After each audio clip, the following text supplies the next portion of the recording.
श्री कृष्ण के अनमोल वचन सुविचार का संकलन किया जा रहा है, जिसको पढ़कर आप अपने जीवन को सफल बना सकते हैं। श्री कृष्ण की भक्ति बेहद ही दुर्लभ है। जो श्रद्धा भाव से कृष्ण का दास होता है, वह सारे जगत को जीत जाता है।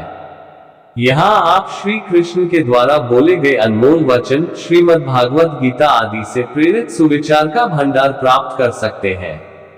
अपने जीवन में अपनाकर जीवन को संवार सकते हैं।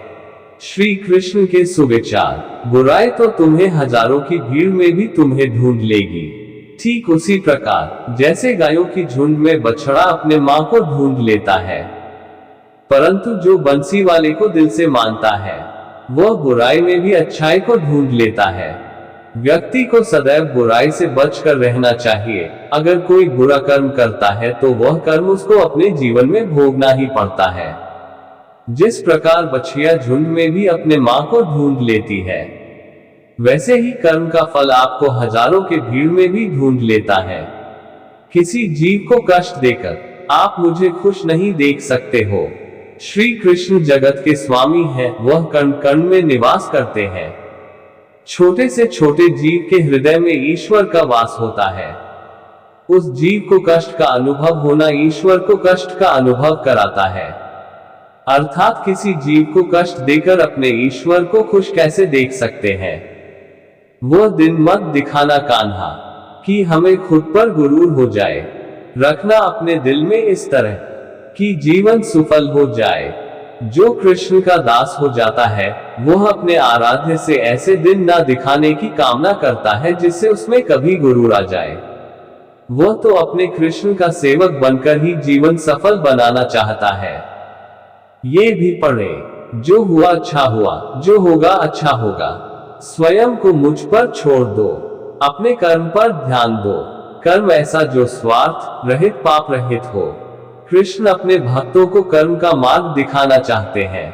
वह कहते हैं अपने कर्म समाज के प्रति और मानव कल्याण के प्रति केंद्रित करते हुए करो। बाकी फल की चिंता मत करो, उन सभी कर्मों को मुझे समर्पित करो। इस मार्ग को अपनाकर तुम मुझे प्राप्त कर सकते हो, मेरे प्रेम का भागीदार बन सकते हो।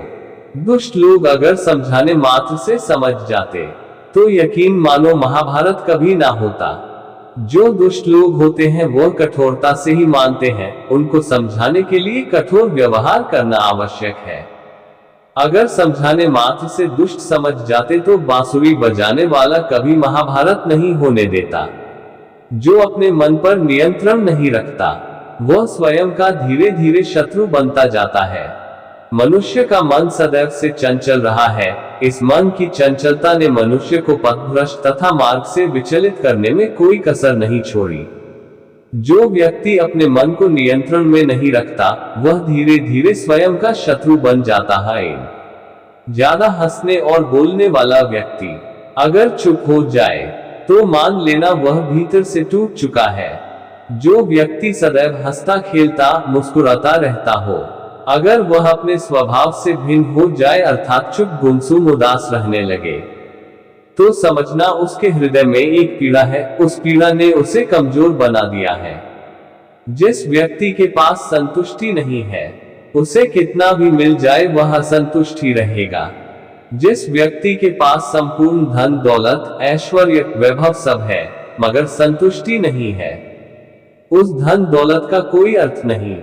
वह सदैव असंतुष्ट की स्थिति में ही रहता है। जिसके पास संतुष्टि है वह थोड़े में भी संतुष्ट रहता है। जिंदगी में सदैव अवसरों का आनंद लेना चाहिए, लेकिन किसी के भरोसे को तोड़कर नहीं। जिंदगी में भरोसा एक ऐसी चीज है जिसे प्राप्त करना वर्षों की मेहनत के समान है।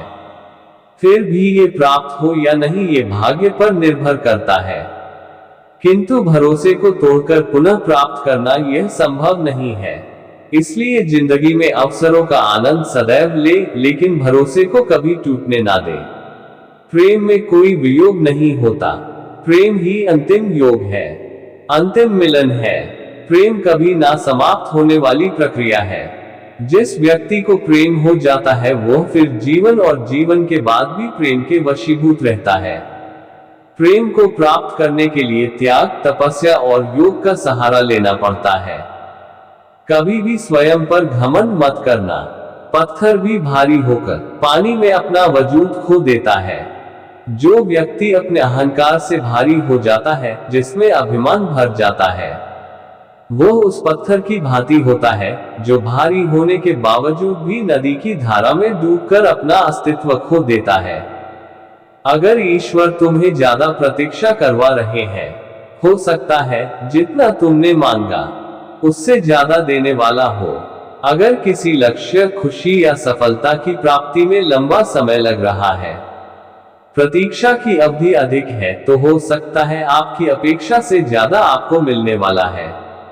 अपने कर्म पर अडिग रहिए और विश्वास रखिए उस ईश्वर पर जो आपके कर्म की परीक्षा ले रहा है। जीवन ना तो भविष्य में है और ना ही अतीत में। जीवन तो बस इस पल में है, केवल इस पल में। जो लोग जीवन को भूत और अतीत के भरोसे छोड़ देते हैं, उन्हें श्री कृष्ण सावधान करते हैं। जीवन का अर्थ ना भूत है ना भविष्य। जीवन केवल और केवल वर्तमान है।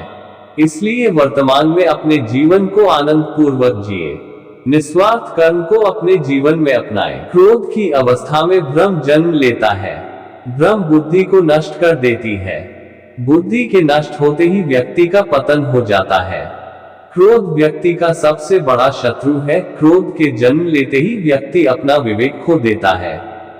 विवेक के खो जाने पर व्यक्ति अपने पतन के मार्ग में उन्मुख हो जाता है। क्रोध की अवस्था से सदैव बचना चाहिए। खाली हाथ आए खाली हाथ वापस चले जाओगे। आज तुम्हारा है, कल किसी और का था, परसों किसी और का होगा। तुम जिसे अपना समझकर मगन हो रहे हो, बस यही प्रसन्नता तुम्हारे दुखों का कारण है। इस संसार में कुछ भी स्थायी नहीं है, ना ही सुख दुख और ना ही जीवन मरण, सब एक प्रक्रिया है। जो खुशियां आज तुम्हारे पास है, कल वो खुशियां किसी और के पास होगी। जिसे अपना समझकर हम खुश होते हैं, वही खुशी कल दुख का कारण बनती है।